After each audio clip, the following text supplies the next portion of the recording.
कौमी असम्बली और सेनेट में आईनी तरमीम का मुजवज़ा पैकेज आज पेश किया जाएगा। ज़राए के मुताबिक आईनी तरमीम के जरिए आईनी अदालत कायम की जाएगी। आइन के आर्टिकल 63A में भी तरमीम की जाएगी। इसी मामले पर मजीद बात करेंगे जियो न्यूज़ के डायरेक्टर न्यूज़ राना जवाद साहब से।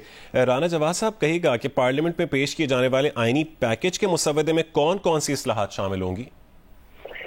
देखिए, काफ़ी मेजर इनका गवर्नमेंट का इनिशिएटिव है, जिसमें कि ये जो इसका पावर बैलेंस है बिटवीन पार्लियामेंट एंड जुडिशरी, उसको वो एक तरह से उसको बराबर करने की कोशिश कर रहे हैं। तो उसमें जो मेजर इनकी चेंजेस हैं, उन मेजर चेंजेस के अंदर इन्होंने एक तो कॉन्स्टिट्यूशनल कोर्ट की सजेशन है कि वो होगी, जो कि आपने देखा कि अभी तक जितना भी पाकिस्तान के अंदर बिगाड़ पैदा हुआ, हमने पिछली 2-3 दहाइयों से देखा, उसके अंदर 184(3) जो रीजनल जुरिस्डिक्शन है, उसने एक बहुत रोल प्ले किया था कि आपकी सुप्रीम कोर्ट जो है वो तमाम अटकी रहती थी कॉन्स्टिट्यूशनल मैटर में, जो कि एग्जीक्यूटिव या पार्लियामेंट की अथॉरिटी को चैलेंज करते थे।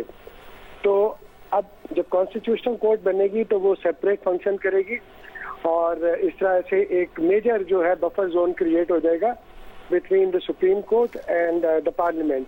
तो वो कॉन्स्टिट्यूशनल कोर्ट जो है वो डिसाइड करेगी जो भी मैटर रिलेट करेंगे कॉन्स्टिट्यूशनल इंटरप्रिटेशन के साथ। इसके अलावा दूसरी एक और चीज़ जो जिसपे काफ़ी डिबेट जारी थी कि आइन में ये फिक्स किया गया था कि सीनियर मोस्ट जो जज होंगे सुप्रीम कोर्ट के, वही चीफ जस्टिस होंगे। तो उसमें एक डिबेट पार्लियामेंट के अंदर ये चलती थी कि इस तरह तो आइंदा 3 साल बाद या 4 साल बाद जो चीफ जस्टिस आने वाले हैं उनका भी पता होता है लोगों को, और उसकी वजह से जो बैलेंस है सुप्रीम कोर्ट के अंदर भी और जो अमूमी तौर पे है वो जो है उसके अंदर इफेक्ट होता है, वो इफेक्ट करती है ये जो कंटिन्यूटी और जो गारंटी है। तो इसलिए अब ये भी एक तजवीज़ है कि एक पैनल आए, जो कि पैनल जो है वो उसके अंदर 3 नाम हो या 5 नाम हो, उनमें से कोई जो है वो चीफ जस्टिस का रोल ले।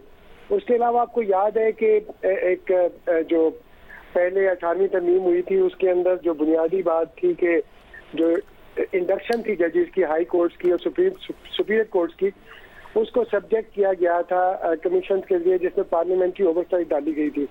लेकिन उस वक्त के चीफ जस्टिस इफ्तिखार मोहम्मद चौधरी साहब ने इसको बदल दिया और ज्यादा इख्तियार जो था उन्होंने अपने पास रखा और जुडिशियल कमीशन जो जजेस और उनकी बॉडीज पर ज्यादा मुश्तमिल होता है उसके पास इख्तियार रखा कि वो फैसला जो करेंगे, और पार्लियामेंट्री कमेटी जो है वो सिर्फ एक रबर स्टैम्प के तौर पर काम करेगी।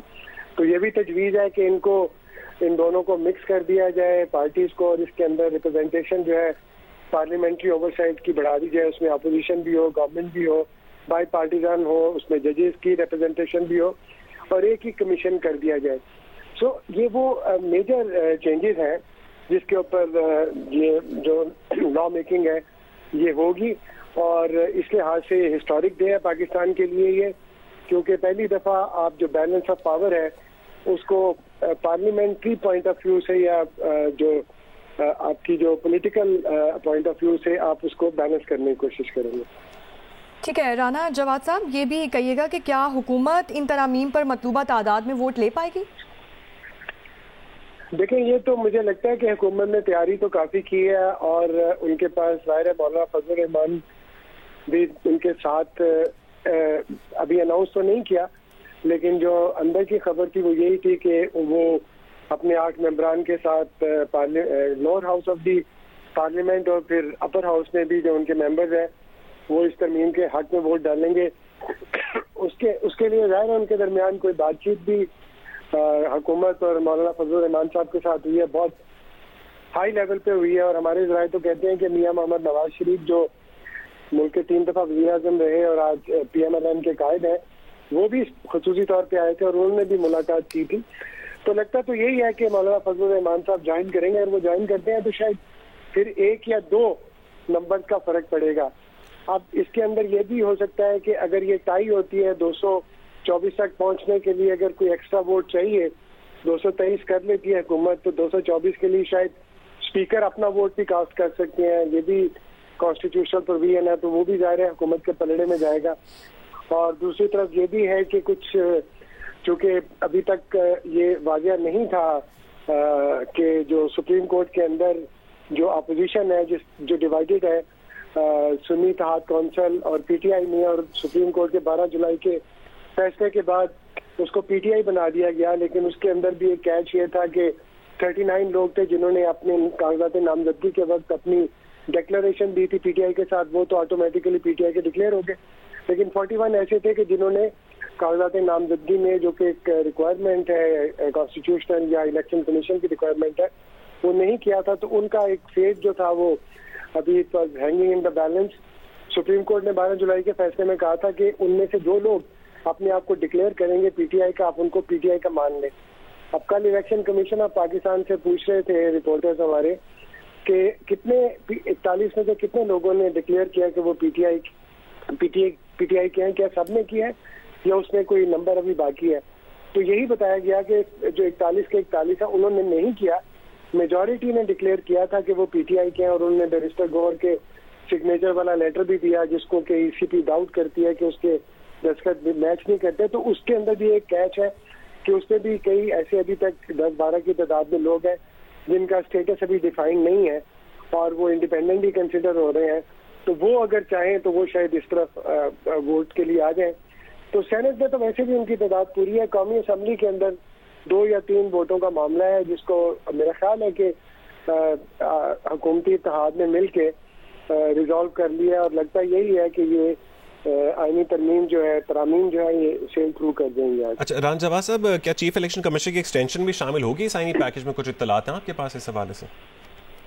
नहीं, उसके लिए आपको आईनी पैकेज की जरूरत नहीं है। वो तो मेरा ख्याल है कि वो उसमें शायद एक और सेटअप है जिसके तहत वो होता है, लेकिन ऐसी कोई बात सुनी नहीं है कि चीफ इलेक्शन कमिश्नर जो है उनको एक्सटेंड किया जाए। लेकिन बुनियादी तौर पर मैं आपको बताऊं, आज का दिन इसलिए भी इम्पोर्टेंट है कि अगर पाकिस्तान की तारीख पे आप नजर डालें तो यहाँ पे हमेशा पार्लियामेंट का और जुडिशरी का झगड़ा जो है वो हमेशा रहा है।